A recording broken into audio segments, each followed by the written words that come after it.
entirely as a politician. As a politician. He was never a Mahatma, and I refuse to call him Mahatma.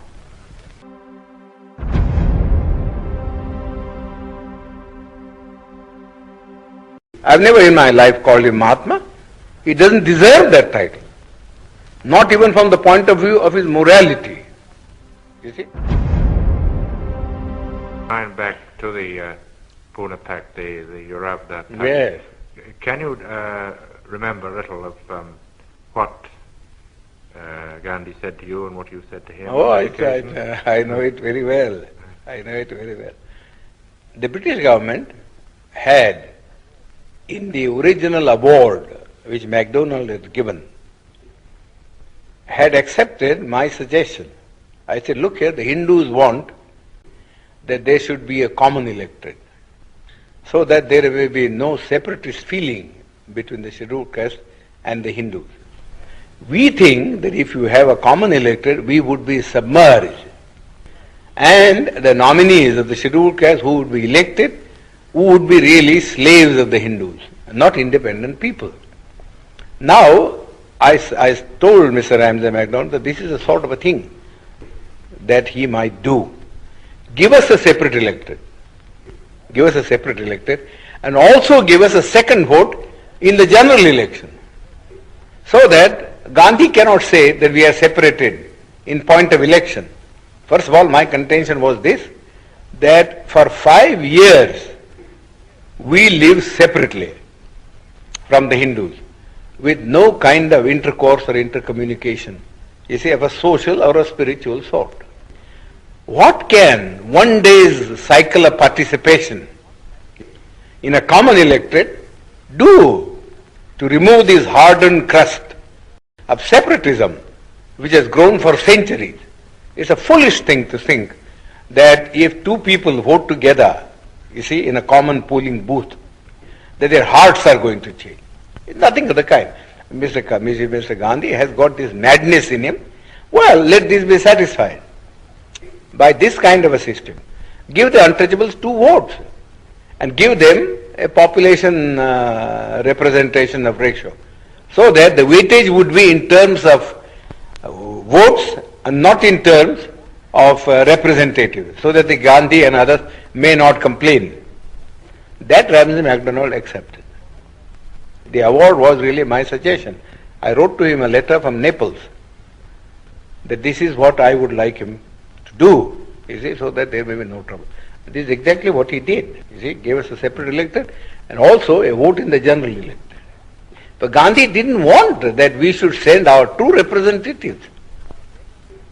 Therefore, he didn't want the separate electorate part of the award, and went on fast. Then they all came to me. They said, well, the British government said, if he agrees to abandon the award, then we have no objection. But we can't abandon the award ourselves. We have given the award, we have taken all things into consideration, and we think this is the basis. You have to read Ramsay MacDonald's letter. It's a very clear statement that we haven't done anything to aggravate the separation. In fact, we are trying to bridge it up by bringing the 2 sections together in a common electoral roll. But Gandhi's object was that we should not get a free, independent representative. Therefore, in the first place, he said, no representation ought to be given to us. That's how his stand in the Round Table Conference. He said, I recognize only 3 communities, namely Hindus, Muslims, and Sikhs. These are the only 3 communities that will have a political recognition in the Constitution.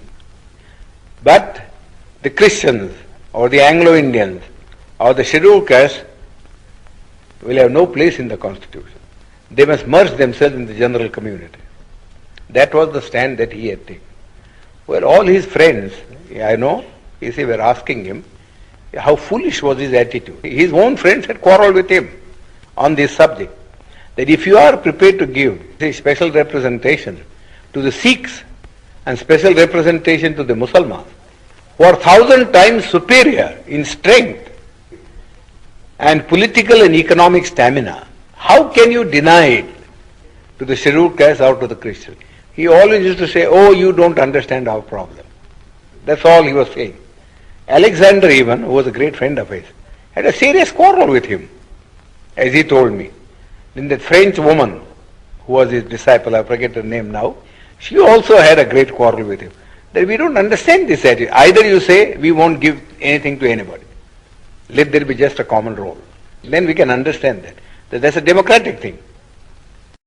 Go on saying that you will give it to the Muslims and you give it to the Sikhs, but not to the scheduled caste, seems absurd. You see, he could give no answer. He could give no answer. So we suggested this method. He also didn't, in the beginning, when he wrote a letter, Ramajima, he said, no, the scheduled caste should have nothing. No representation. You see. Then his own friend said to him, this was asking for too much. You see, nobody would support you in this matter. Then Malviya and others came to me and said, well, could you not help us to solve this problem? You see, I said, well, I don't want to solve this problem by sacrificing what we have been able to get from the British Premier. So you went to Pune? As I said, I suggested alternative formula. And that formula was that I am not prepared to give up the separate electorate, but I am prepared, you see, to modify the thing. See, in this way, namely, that the candidates who would stand in the final election on behalf of the scheduled caste should be first elected by the scheduled caste themselves, sort of a primary election, and that they should elect 4 people, 4, and the 4 then should stand in the general electorate, and let the best one come, see, so that we get some assurance that you don't put up your own nominees, but that we do get people who will express our voice in the parliament. That Mr. Gandhi had to accept, so he accepted that. Of course, we had the benefit of it only in one election, in 1937. There you will see that the Federation swept the poll. Gandhi was not able to get a single candidate of his party elected. Well, did he bargain very hard at the end of his fast? Oh, of course. He bargained and bargained. I said nothing doing. I am prepared to save your life, provided you do not make hard terms. But I am not going to save your life at the cost of the life of my people. This is too much. How much I have labored in all this, I know very well. And I am not going to sacrifice your whim. I sacrifice our people's interest just for the sake of satisfying. Yours is a whim. How can one day's common election alter the situation?